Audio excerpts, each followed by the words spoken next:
প্রিয় দর্শক, আমরা বলে আসছিলাম যে অন্তর্বর্তীকালীন সরকারের সাথে এবং ছাত্রদের সাথে যদি বিএনপির দূরত্ব বাড়ে তাহলে বিএনপির এটা ক্ষতি ছাড়া কোনো লাভ হবে না। আজকে জনাব তারেক রহমান সাহেব সেটা অ্যানালাইজ করতে পেরেছেন, বুঝতে পেরেছেন। বুদ্ধিমানের মতো তারেক রহমান সাহেব তার দলীয় ফোরামে বক্তব্য দিলেন যে অন্তর্বর্তীকালীন সরকারের সাথে কোনো দ্বন্দ্বে জড়াবে না বিএনপি, তাদের কোনো কার্যক্রমে বাধা হয়ে দাঁড়াবে না বিএনপি। অপরদিকে তরুণ সমাজ, ছাত্র সমাজ যদি কোনো নতুন রাজনৈতিক দল সৃষ্টি করে তাহলে বিএনপি তাদেরকে স্বাগত জানাবে। প্রিয় দর্শক, আজকে তারেক রহমান সাহেব বাঘের মতো করে যে কথাগুলা বললেন সেই কথাগুলাতে চেহারা খারাপ হয়ে যাবে, বাংলা পাস হয়ে যাবে বিএনপির ভিতরে থাকা ভারতীয় এবং আওয়ামী লীগের কিছু দালালের। কিছু ভারতীয় এবং আওয়ামী লীগের দালালরা এমনভাবে ছাত্রদের সাথে বিএনপিকে কন্ট্রাডিকশনে নিয়ে আসছিলেন যে আগামী নির্বাচনে যেন যুদ্ধটা হবে ছাত্রদের সাথে বিএনপির।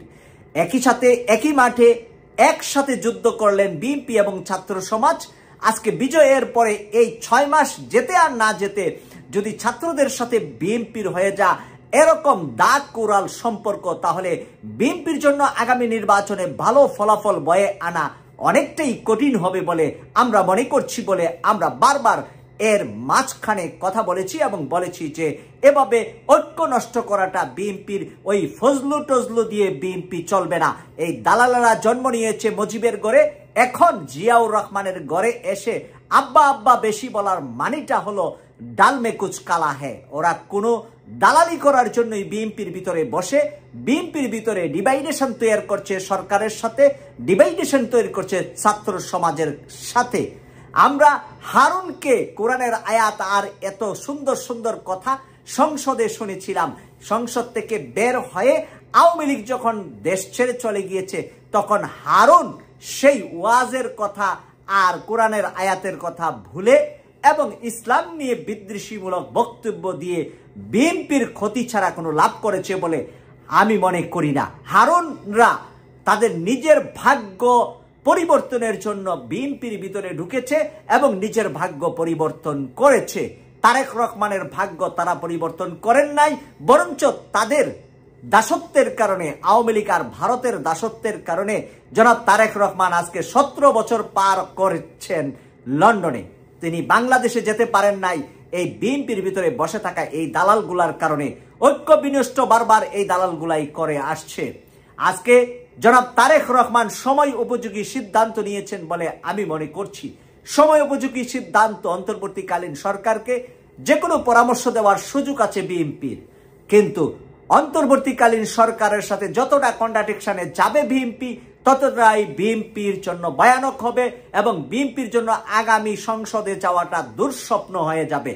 আমি গত 2 দিন আগে একটা ভিডিওতে বলেছিলাম যে বিএনপির মির্জা ফখরুল ইসলাম আলমগীর যেভাবে অন্তর্বর্তীকালীন সরকারকে, ডক্টর ইউনূস সাহেবকে অপমান করে কথা বলছেন, এভাবে কথা বলতে থাকলে ইউনূস সাহেব যদি রেগে যায় তাহলে বিএনপির জন্য আগামী 10 বছরও সরকারে যাওয়া কঠিন হয়ে যাবে।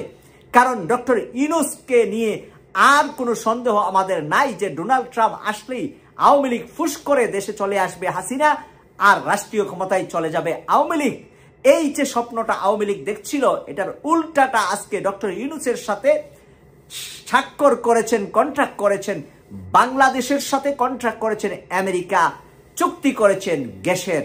প্রিয় দর্শক, এভাবে আমাদের রয়েছে, আমাদের অনেক খনিজ সম্পদ রয়েছে মাটির নিচে, যেগুলা আমেরিকার সাহায্য নিলে আমরা সেই খনিজ সম্পদ যদি বের করে আনতে পারি তাহলে পৃথিবীর নতুন নতুন তরুণ নতুন যে দেশগুলা সুন্দর করে দেশ সাজাচ্ছে, এর মধ্যে Singapore, Malaysia, Dubai, Saudi Arabia সহ মধ্যপ্রাচ্যের বিভিন্ন দেশের মতো একটি উন্নয়নশীল বাংলাদেশ গড়তে হলে আমাদের খনিজ সম্পদ বের করে আনতে হবে মাটির নিচ থেকে, সমুদ্রের নিচ থেকে। আর এটা আনতে হলে আমেরিকার সহযোগিতা ছাড়া বাংলাদেশে ওই ধরনের বিজ্ঞানী আর ওই ধরনের কাজে এক্সপার্ট মানুষ জন্ম হয় নাই এবং আমরা জন্ম দিতে পারি নাই। এটার জন্য আমরা ব্যর্থতা আমাদের দেশে শত বিশ্ববিদ্যালয় আছে, কিন্তু আন্তর্জাতিক মানের একটি বিশ্ববিদ্যালয় বাংলাদেশে নাই।